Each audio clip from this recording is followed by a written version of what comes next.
please introduce yourself and tell us a little bit more about your academic and professional experience so far. Nice to meet you.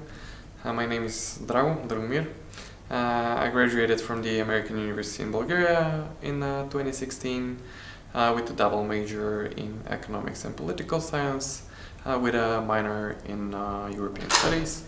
I was at the top 1% of my class. I was also a president of the biggest club at the university, so quite a diverse experience from there. Once I graduated, I spent half a year in the US on a work and travel program, and afterwards, in December, I started working at the current company I am at the moment. It's called Aspirant, analytical company. I started as a junior analyst.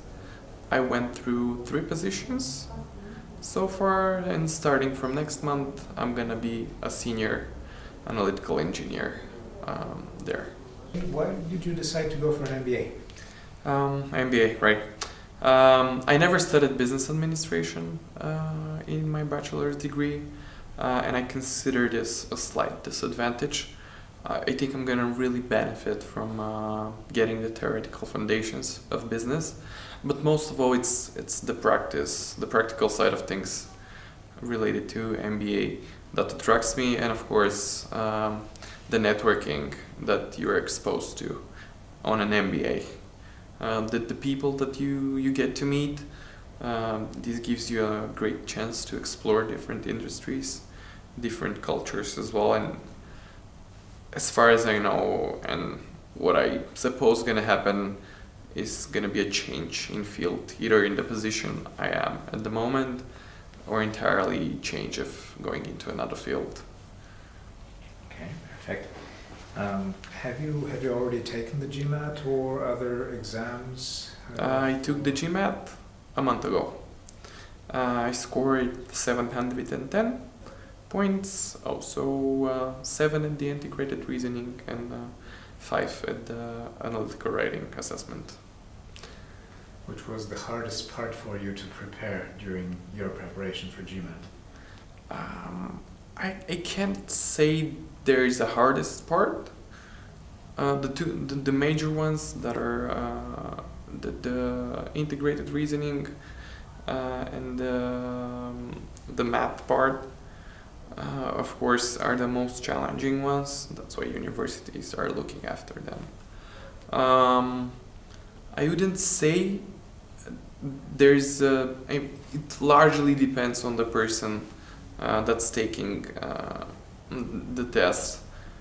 I graduated from mathematical high school, so the math part didn't seem so challenging, though I scored a lot higher on the integrated reasoning, most probably because I graduated on a program that's fully taught in English. I've spent a lot of time in the US, but largely depends on your skill set, really. I wouldn't say one is harder than the other. Okay. And how did you actually prepare for the GMAT exam? Did you use tutoring? Did you use any online tools? What kinds? Right. First of all, I think that preparing for the GMAT is not a short distance. It's a marathon. And you need to start well in advance to prepare taking the test. Personally, I prepared for 6 months.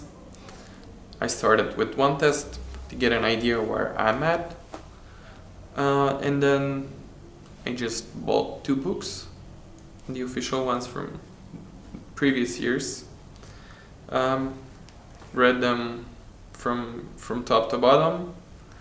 And then something that was really most beneficial for myself was doing a lot of prep exams. I did like 15 prep exams. This gives you the chance not only to see what are your weaknesses, but also, and I think that's the most important thing, is your timing during the exam. Definitely. And basically during,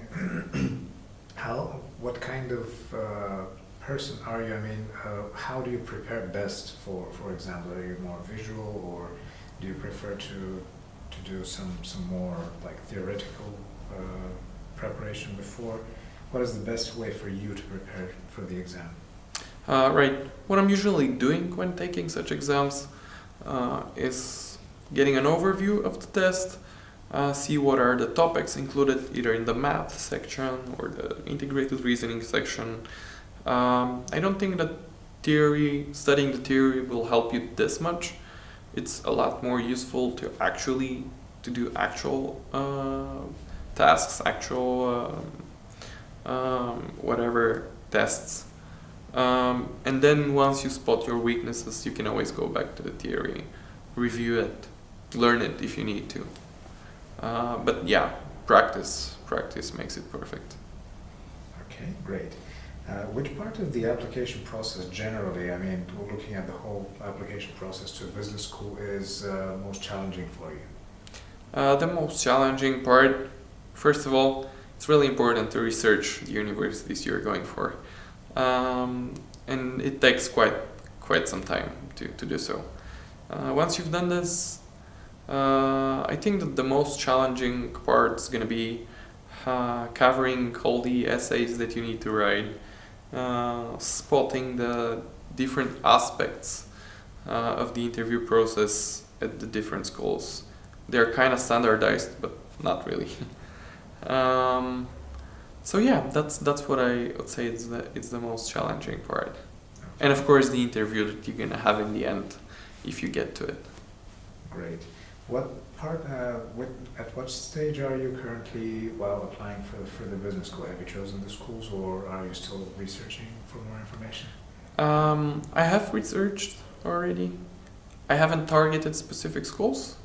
My targets are really top 10 schools in Europe and top 20 schools in the US.